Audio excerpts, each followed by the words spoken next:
Hello बच्चों, let's read the question. Question से इस क्रैकिंग जो होती है प्रोपेन की वो is expected to yield what.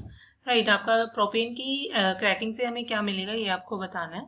सो बच्चों, सबसे पहले हमें इस क्वेश्चन का की कॉन्सेप्ट समझना होगा एंड आपका जो की कॉन्सेप्ट है वो आपका लाया करेगा कि हमें ये पता होना चाहिए कि क्रैकिंग होता क्या है।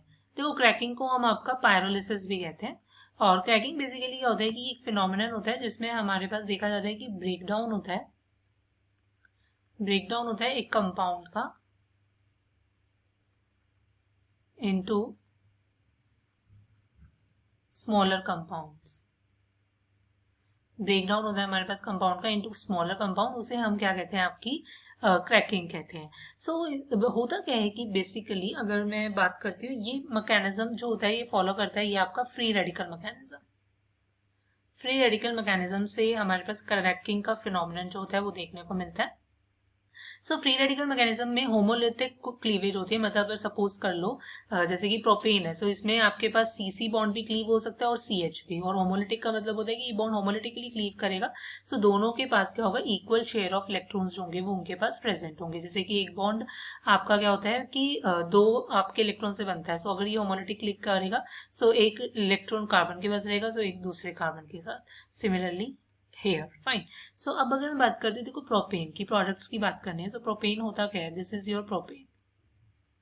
अब यहाँ पर क्या होता है कि जैसे कि मतलब सीसी बॉन्ड भी ब्रेक करेंगे और सीएच भी। तो पहले हम आपका क्या है कि मैं यहाँ से दिखाती हूँ कि यहाँ से मेरा एक सीएच बॉन्ड जो है वो ब्रेक कर गया होमोलिटिकली। सो एक फ्री रेडिकल बनेगा और एक एच फ्री रेडिकल।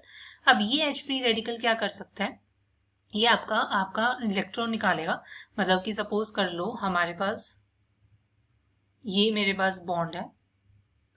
सो ये यहां से ये वाला बॉन्ड हमारा टूटेगा homolytically. So H free radical आपको बताया कि फ्री रेडिकल आपस में कंबाइन करते हैं। सो जैसे कि आपस में कंबाइन करेंगे, सो मेरे पास क्या होगा, देखो CH3 CH free radical CH2 free radical और यहाँ से H2 गैस बन गई। और ये दोनों फ्री रेडिकल्स आपस में कंबाइन करके क्या बना लेंगे, आपका एल्कीन। मतलब यहाँ बन जाएगा हमारे पास डबल बॉन्ड। राइट, सो ये मेरे पास एक प्रोडक्ट क्या बना कि मेरे पास प्रोपीन बन गया और हाइड्रोजन गैस। अब नेक्स्ट हमारे पास यहाँ पर क्या कर सकते हैं हम, नेक्स्ट हम क्या कर सकते हैं, देखो हमारे पास क्या होता है प्रोपेन। अगर मैं शो कर रही हूँ, so this is your propane.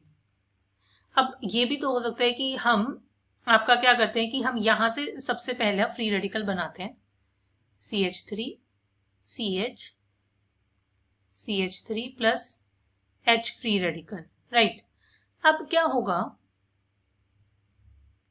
अब हम क्या कर सकते हैं कि देखो अब ये फ्री रेडिकल आपका क्या है कि अगर हमारा इस टर्मिनल कार्बन से हाइड्रोजन ले जाए, क्योंकि दोनों सेम है, अगर लेकर जाएगा तो H2 गैस बनाएगा और फाइनली अगर वो दोबारा कंबाइन करेंगे तो हमारे पास प्रोपीन ही बनेगा। सो मतलब ये वाला केस तो हमारे पास सेम ही रहेगा। सो हम क्या करते हैं, अब हम सीसी बॉन्ड ब्रेक करते हैं। आप कोई से भी सीसी बॉन्ड ब्रेक कर लीजिए, दोनों क्या है सेम ही है। सो एक CH3 फ्री रेडिकल बन गया और एक आपके पास इथाइल फ्री रेडिकल। राइट, अब क्या हो सकता है कि ये मिथाइल फ्री रेडिकल जो है वो आपका यहां से ये CH3 से हाइड्रोजन ले ले। सो यहां से अगर फ्री रेडिकल मेरा टूटेगा, मतलब लाइक दिस